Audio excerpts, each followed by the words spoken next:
नमस्कार, हिंद टीवी में आपका स्वागत है। मोदी विरोध के नाम पर राष्ट्रीय राजनीति में उतरने का सपना देख रही ममता बनर्जी को अचानक से परेशान होना पड़ रहा है, क्योंकि ममता बनर्जी अब बिल्कुल अलग थलग पड़ गई है। कोई भी राजनीतिक पार्टी उनके साथ खड़ा होने के लिए तैयार नहीं है। सारे नेताओं ने धीरे धीरे उनसे किनारा करना शुरू कर दिया है। इसलिए अलग थलग पड़ी ममता बनर्जी अब गुहार लगा रही है, मदद की भीख मांग रही है कि अब सब लोग फिर से एक बार मिलते हैं और केंद्रीय एजेंसियां के माध्यम से जो केंद्र सरकार, भारतीय जनता पार्टी की सरकार अपोजिशन पार्टी के राज्य सरकारों को परेशान कर रही है, उसके खिलाफ एक मोर्चा बनाते हैं। आखिरकार ममता बनर्जी बार बार जो मोदी विरोध के नाम पर राजनीति कर रही थी, तीसरे मोर्चा बनाने की कोशिश में लगी हुई थी, अचानक से अलग थलग कैसे पड़ गई? क्योंकि मोदी का विरोध करने वाली पार्टियां अब भी है और पहले भी थी। मोदी के विरोध करने वाली छोटी जो क्षेत्रीय पार्टियां हैं वो अब भी एक दूसरे का साथ लेने के लिए तैयार है और पहले भी वो एक दूसरे के साथ खड़े थे। लेकिन अचानक से कुछ ऐसी घटनाएं घटी जो ममता बनर्जी की राजनीति के लिए काल साबित होने वाला है, और वो है बीरभूम में हुई बड़ी हिंसा। बीरभूम में जो हिंसा हुई है उसके कारण ममता बनर्जी बिल्कुल अलग थलग पड़ती दिखाई पड़ रही है। पहली बार कुछ राजनीतिक पार्टियां इस पर चुप्पी साधे हुए हैं, तो कुछ राजनीतिक पार्टियों ने खुलकर ममता बनर्जी का विरोध करना शुरू कर दिया है। ये जो विभाजन है, चुप्पी साधने और विरोध करने वाला, ये उन वर्ग के राजनीतिक पार्टियों का है जो पहले ममता बनर्जी का साथ देती थी।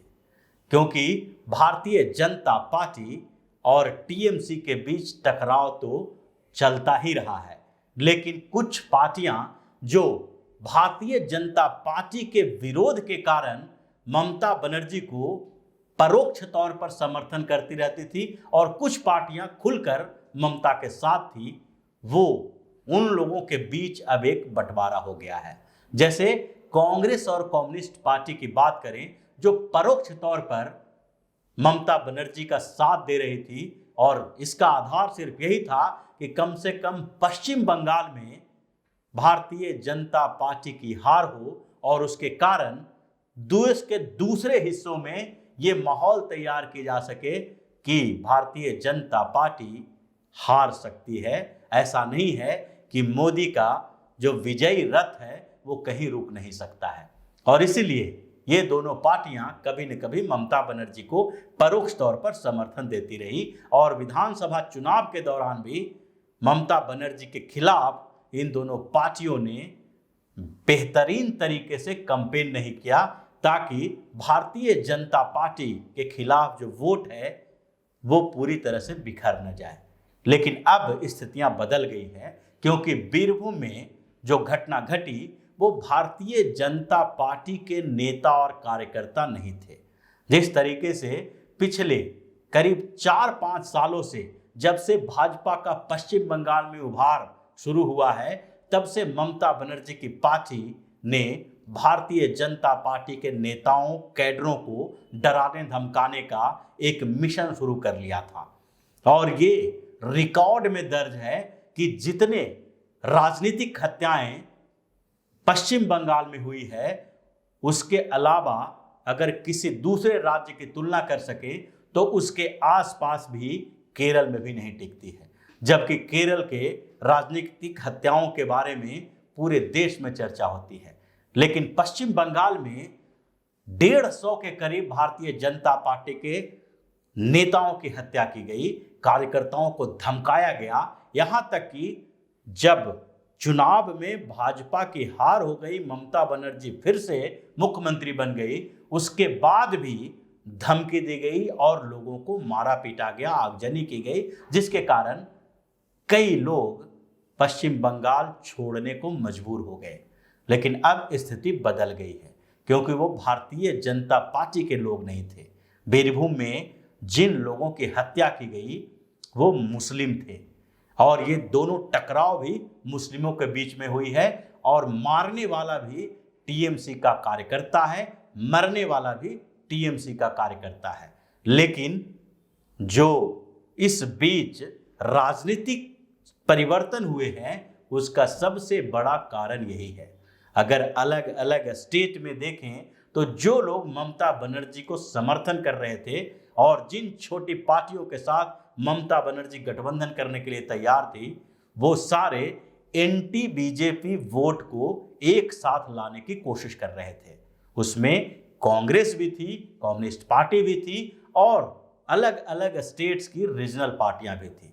लेकिन कांग्रेस और कम्युनिस्ट पार्टी इन लोगों से जब अलग हो गई तो ममता बनर्जी ने उत्तर प्रदेश में समाजवादी पार्टी, महाराष्ट्र में एनसीपी और शिवसेना, तमिलनाडु में स्टालिन और उसके साथ साथ तेलंगाना में केसीआर के साथ संपर्क करना शुरू कर दिया। लेकिन इन संपर्कों में अब एक छेद हो गया है और यही कारण है कि ममता बनर्जी को अपोजिशन पार्टीज की मीट के लिए चिट्ठी लिखना पड़ रहा है। वो चिट्ठी लिखकर इकट्ठा कर रही हैं कि केंद्रीय जांच एजेंसियां का इस्तेमाल हम लोगों के खिलाफ किया जा रहा है, इसलिए इसके ऊपर एक चर्चा की जानी चाहिए और एक साथ केंद्र सरकार के इन एजेंसियों के खिलाफ हल्ला बोलना चाहिए।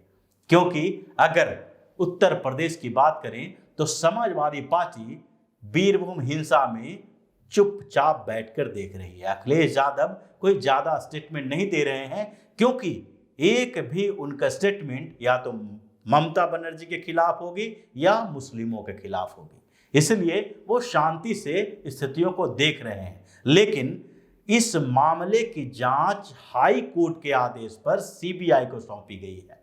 अगर सीबीआई की इस जांच के खिलाफ कोई भी रीजनल पार्टी बोलती है तो इसका मतलब है कि उसे उन मुस्लिमों के खिलाफ माना जाएगा जिसकी हत्या पश्चिम बंगाल के इस हिंसा वाले तांडव में हुई है। यानी कि 8 मासूमों की हत्या की जिम्मेदारी ममता बनर्जी की सरकार पर डाला जाएगा। और अभी जिस तरह से सोशल मीडिया पर मीडिया में इस बात की चर्चा पहली बार हो रही है पश्चिम बंगाल को लेके कि ममता बनर्जी की सरकार गुंडागर्दी कर रही है, पुलिस मूक दर्शक बनी हुई है और जिस तरीके से कोर्ट को वहां के मामलों में इंटरफेयर करना पड़ा है, उससे यही लगता है कि पश्चिम बंगाल की सरकार अब पूरी तरह से संवैधानिक तंत्र को बनाए रखने में विफल हो गई है। अब इस चर्चा के बीच अगर कोई भी पार्टी उस सीबीआई जांच के खिलाफ बात करती है तो इसका मतलब है कि वो मुस्लिम विरोधी मानी जाएगी।